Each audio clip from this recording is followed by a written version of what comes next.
Hi everyone, welcome to Just Therapy. So thank you for those of you who've come across from my other channel, Tea and Therapy, and for those of you that have just joined here. The Tea and Therapy one is basically where I talk about celebrities and then I try and bring in a real world perspective to help you kind of understand. But this particular channel is just about therapy, mental health, life coaching, things that might be hindering you or holding you back in life and you might just want some support on. So in this one, I want to talk, because I'm going to keep with the narcissistic theme, and I want to talk about, because I get so many people that ask me, what is wrong with me? Why do I keep attracting narcissists or people that want to use and abuse me? Now, there is a very brilliant saying, a short but sweet saying, is what you allow to continue will continue. And that really is about the truth of it.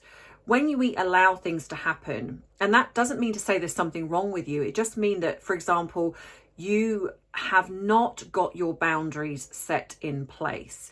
If you have your boundaries set in place, then believe you me, people cannot budge those. And it's also about trusting who you are as a person. Please do not ever believe that you have to love yourself to have someone else love you, because actually that's not true. To have someone love you when you are in a very troubled or damaged or whatever it is that's going on for you, or you don't feel that you love yourself, is actually one of the most powerful things that we can have as humans to actually enable us to grow and change, is to have someone there supporting you. But unfortunately, when you're sometimes going through things, that can also draw in and attract people that are going to use and abuse that. But that doesn't always mean that you have to be in that vulnerable state to draw in and attract a narcissist. Now, obviously, some of you have gone through this yourself and you have had relationships with narcissists. And I do hope that if you have, that you are out of that now and you are well and truly healed and clear of it all. However, this is for the people that worry that they are seeking the wrong relationships. I will always stand by this, and I say this to all of my clients.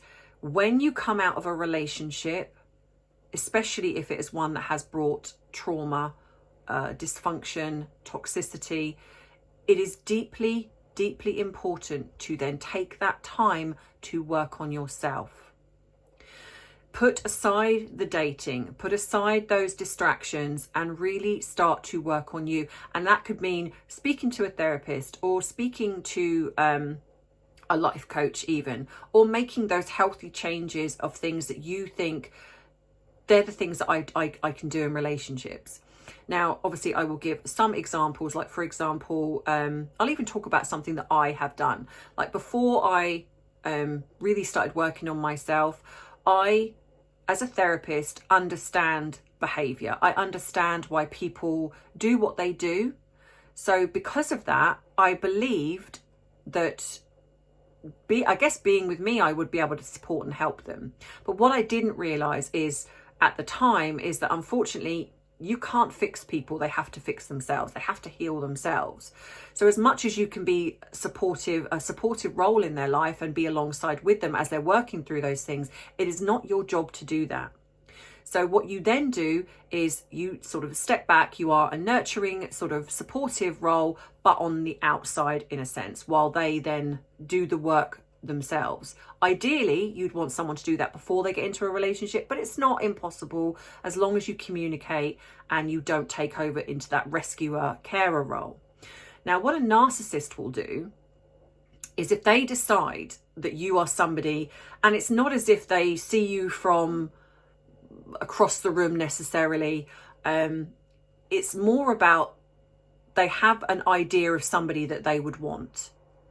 Now, if you become, and you don't have to be damaged and broken to be on a narcissist radar. In fact, a lot of the time they will see you as a challenge. So if you are somebody that has your boundaries up and your walls up, then they will see that as a challenge. And in fact, if you are somebody that is what I would call too damaged and too malleable, as in like you're a yes person, you will do everything they say, a lot of the time you will bore a narcissist. So actually those type of people won't necessarily always be on someone's radar. But a narcissist will home in on somebody. So they will decide, they'll meet you on a date and they will be very attracted to you. They will like what you stand for, and a lot of the times it's either it can be sexually, it can be and remember, this is about ownership. This isn't about love. This isn't about compatibility, the happy ever after. This is about ownership. And a lot of the time it can also be about money. So a lot of the time, we've spoken before about the way people will home in on somebody that's quite rich, and they will want that. And obviously, as you know, I have spoken a little bit about that on my other channel. But this is fundamentally what they do. As soon as you become their mark, that's them deciding that you are the person they want to have. Because like I say, this is not a nurturing relationship. This is, they want you. And a lot of the time, if it's a man, it's they desire you, they have to have you. And they will say things along the line. It's almost like they want your soul. That kind of feels like they want to know everything about you. Now, at the time, if you haven't worked on yourself in a sense, you can actually see this as somebody falling in love with you. Because, and I'm sure you've heard yourself say it, they want to know everything about me. It's like I've known this person forever. They, all the same likes, we have the same likes, the same hobbies. Because what that person will do is that they will research you. And I'm not just talking about healthy, I'm dating somebody, I want to check them out on Facebook. They will want to know everything about you. And a lot of that is also because they will use your vulnerabilities against you, because that's when the gaslighting will start. Now, a female, like I spoke about in my last video with the love bombing, a female narcissist and a male narcissist do come at things slightly differently. But what they will do is they will need to know what your wants and desires are. So if you're wanting somebody that is great in the bedroom, is like I don't know, someone who wants kids and is just, whatever it is that you want, they will be that for you. And they will do whatever it takes to do that. And they will secure you. Now, with women, a lot of the time, and I will say this, and I'm sorry that I say this, but women will do things like they will fall pregnant. They will fall pregnant because they will believe that is what will hook you. So if you are dating somebody, please, either if you can hold off. I mean, it's challenging, I know, but hold off on the sexual department. Also make sure that you have that in place, because that is something that they will use. They don't see children as loving and as this is nurturing. I'm going to be a mother. This is a way to own you further. This is a way to keep you in your life, and they will use those children. So that's why I've always said that narcissistic parents are terrible parents, because they do not see their children as loving and should be nurtured and a wonderful thing to have in your life. Now, men tend to come at it a little bit different, because obviously, for the obvious reason, but they will become that emotional support for you. They will actually create you to feel that you need them. You need them. Your life will not function without them. And please, like I say, do not think that you have to be broken for this to happen. If they see you as a challenge, they can create you to still feel like you need them. Now, my experience of a narcissist was pretty much very similar to what I've just said, because being a therapist, I understand behavior. So of course, when someone comes in with behavior that seems a little bit off, or they tell me that they've got an ex that's really terrible, and because I'm somebody that I do trust people, I don't believe in coming in with this, you earn my trust. I don't believe that, because it's not fair. Because just because someone else has damaged me prior doesn't mean to say that the next person needs to earn that trust that's been broken by the previous person. But so because of that, I'm trusting what this person is saying is the truth. And there's nothing wrong with that, because what will then happen is it's important that you notice. So when things don't start to add up, which is what happened with me, and I started to call this person out on it, I was, I guess, clued up enough to see what was happening. Now, don't get me wrong, there were moments when he was very clever, and there were moments when I would say that I perhaps went to almost like a default of what was perhaps gone on in my childhood or something like that, and I would potentially let them get away with things. But this is why the relationship didn't last that long, because I then, in their eyes, become argumentative. But what that was that I was challenging them. So when he was saying things, I'd be like, hang on a minute, that's not right. And he would absolutely try and gaslight me. But I saw it.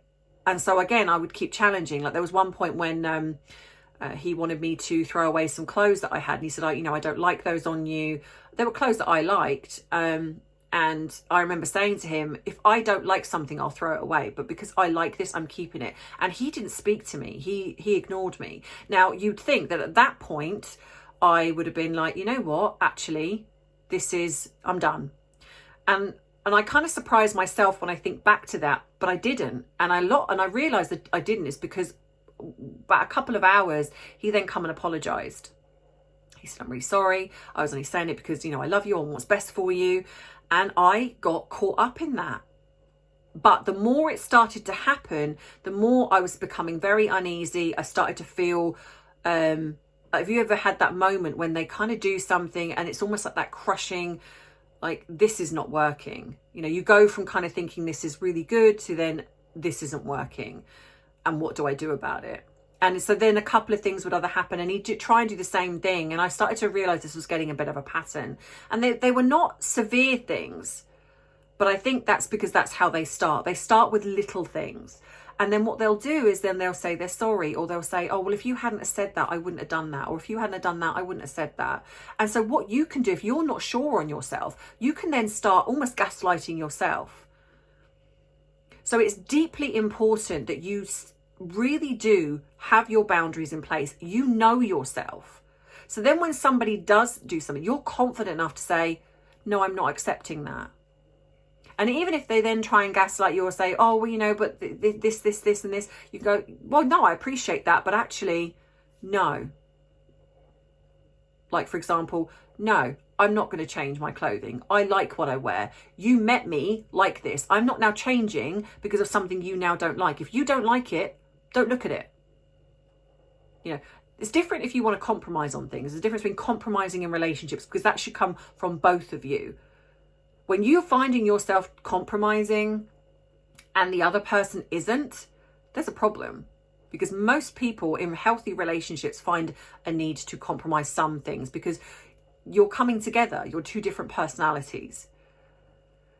So I really, really want you to be really aware, and what I call is your 5 non-negotiables. So before you get into a relationship or even think about dating, look at what are the 5 things that you will not negotiate on. These are 5 things in your boundaries that are absolutely steadfast, that no matter whether this person looks like, I don't know, whoever it is that you find attractive in the celebrity world, that if they don't have this in place, or they go against this, then it's a no.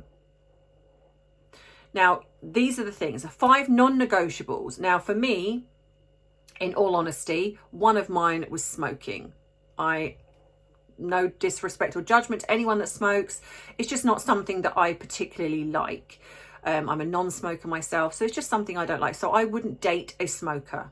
They could be perfectly lovely people, but you'd be surprised the amount of people that say, when you say, I don't really want to date a smoker, they'll go, oh, I'm just about to give up. Or, oh, I was thinking of giving up.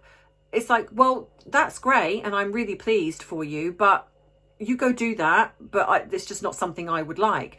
But if I'd have done that maybe a few years ago, I would have been like, oh, wow, you're going to give up. That's great. But I have learned that most of the time that people that are going to do that, generally, firstly, they go through the craziest withdrawal, and you really don't want to be starting dating someone with that crazy withdrawal going on. Or secondly, they're potentially only saying that because they want to date you, or also because they might be genuine, but if they're doing it because of wanting to date somebody that's a non-smoker, then that's not really a good start, because you have to, when you're coming off something, in a sense, you have to want to do it for yourself.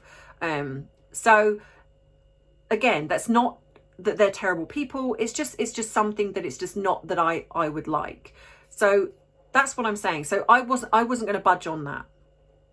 Now, of course, there's always going to be things that you might compromise on. that's okay. So you can make then another list of 5 things that actually, like for example, one of mine was living at home, well, used to be living at home with parents. Because I suppose when I was younger, it's kind of like, oh, if they're living at home with parents, that means that they're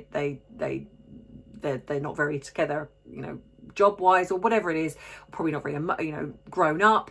But obviously I've come to realize as an adult that sometimes people move back with their parents because they perhaps want to help their parents out, or perhaps they have hit a financial slump, and it doesn't mean to say they're not nice people or they haven't got a good work ethic. It's just life happens. So those are the things that you can go from having, that's my non-negotiable, to actually, you know what, depending on the circumstance, I can have that as a compromise.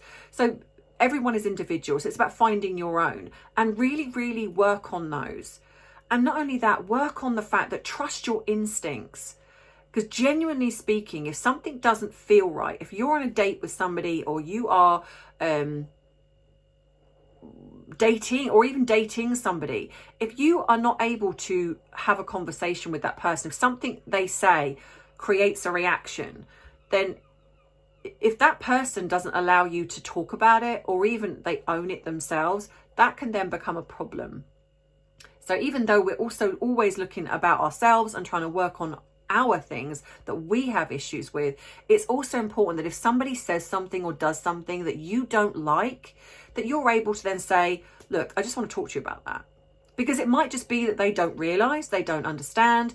And so then that's something that perhaps they can rectify in the future if they believe that's something that is really upsetting to you. If they care enough about you, they will try and work on things, or at least they'll have a conversation with you to explain their part in it.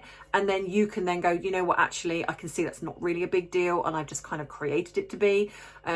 Conversation, communication is absolutely fundamental in everything. And I will always stipulate that. So when it comes to dealing with narcissists, it is not that there is something wrong with you. Believe you me, it is everything to do with the person that's doing this, the narcissist. They are the ones that are deeply insecure. They are the ones that are deeply problematic. And they put that all on you as if it's all your fault. So if you think that you have the potential to draw in this type of person, stop dating. Stop dating, and then take some time out to work through what it is that you think that is why you're drawing those people in. Because a lot of the time it just could be that you're a really kind, gentle, nice person, and you just don't like altercation, or you don't like saying no. And so unfortunately you let people take advantage. And like I said, if you allow it to happen, it will continue to happen. So I hope you like this video. Please give me your thoughts in the comments below and let me know what you think. Have you had an experience with a narcissist and you have got out of it? Have you got any tips and tools that you can help other people? Because this is not just about me talking, it's about you guys communicating in the comments to let others know that we've all been through this. We all understand. Well, my voice is starting to go now. Excuse me. We've all been through this and we all understand. And sometimes we can offer that support and help to others, or, is there something that you recognize that you need to work on, anything that you think that can help other people in the chat below. If you'd like to buy me a cup of tea as a thank you, or to support this channel as it grows, I'll be very grateful. The link is also in the description box below. And yeah, so if you haven't joined me on TikTok, I've just started up over there, and I'm just doing the solely just therapy over there to hopefully get some people interested, because I think the more we offer that support and help out there, the better, because there are people out there who do struggle and they don't have the means or finances to get a therapist. So thank you so much. I appreciate all the support you've been giving me so far. Let's get this channel to its first 1,000 subscribers, and then I've got to get my 4,000 viewing hours. So viewing this video will be very beneficial to me. Thank you so much. Like the video, subscribe to the channel if you really enjoy this and don't want to miss future uploads, and I will see you in the next video. So take care. Bye.